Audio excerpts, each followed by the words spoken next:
sa ibang balita, 2 patay sa Palok, Maynila matapos umanong uminom ng isang milk tea na di pa maintindihan ng mga otoridad kung ito ba ay sinadyang lagyan ng lason o kontaminado ng kung anong kemikal. Para sa karagdagang detalye, may live report si June Veneracion. June?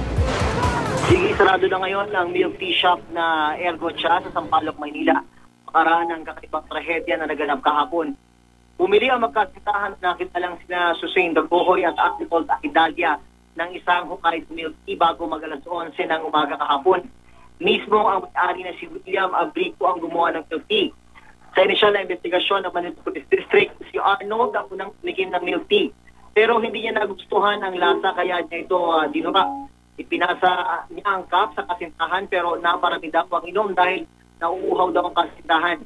Kaya nagreklamo ang dalawa sa may-ari na si Abrigo dahil sa masamang lasa ng milk tea. At maging si Abrigo nga ay tinikman din ng milk tea. Ilang minuto lang ang lumipas, nakita raw ng isang saksi na bumagsak ang magkasintahan sa labas ng milk tea shop. Nagtulong-tulong ang mga pedicab at tricycle driver sa lugar para madala sila sa ospital. May 10 minuto makaraang dalhin ng mga nagpagandang loob ang magkasintahan sa ospital. Ang may-ari naman ng establishmento ang bumagsak sa sahig. Tabingi at bumubula daw ang bibig.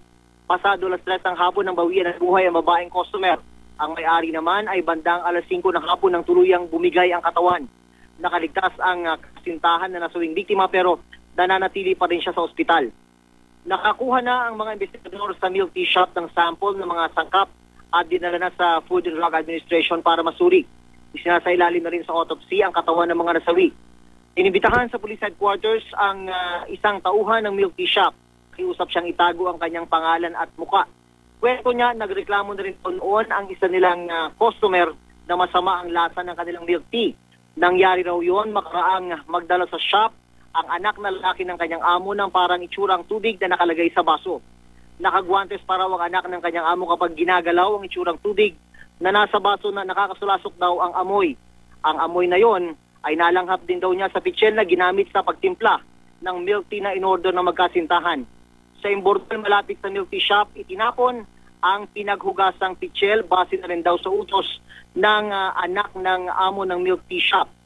Nakita namin na may mga sagupa sa imburnal pero sabi ng nagtatrabaho doon, nung isang araw pa daw niya yun itinapon.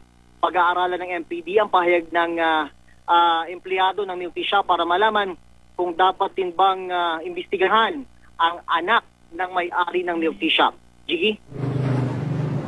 Pero sa ngayon, June, hindi pa pinapatawag o inimbitahan ng pulis itong anak ng mismong may-ari ng milk tea shop na yan, June? Hindi pa, Jiggy, pinaplano pa rin nila yan at kailangan daw mailagay sa mismong sworn affidavit nitong inimbitahang tauhan ng milk tea shop yung kanyang mga pahayag. Tungkol na doon sa nakasulasok daw na apoy na parang kurang tubig na nakalagay sa baso para malaman talaga magkaroon ng solidong basihan ang mga investigador para ipatawag yung anak ng kanyang amo para maimbestigahan na rin dito sa nangyaring kakaibang trahedya nga nito sa Sampaloc, Maynila, Jiggy. Ang problema kung naitapon na yung ibang milk tea na nakalason ay meron pa bang natira para sa pagsusuri naman ng mga otoridad o ng mga eksperto? Yung milk tea, o actually hindi talaga milk tea yung naitapon na Jiggy. Yung naitapon ay pinaghugasan na tubig na laman ng pitsil na pinagtimplahan noong milk tea. Ang mga sample ay safe na safe daw na ipadala na sa Food and Drug Administration. Actually bago mangyari yung pagtapon doon sa pinaghugasan ng pitsil ay nakakuha na ang mga investigador ng mga sample at lahat ng ebidensya na pwedeng ipasuri sa Food and Drug Administration mula doon sa loob ng milk tea shop.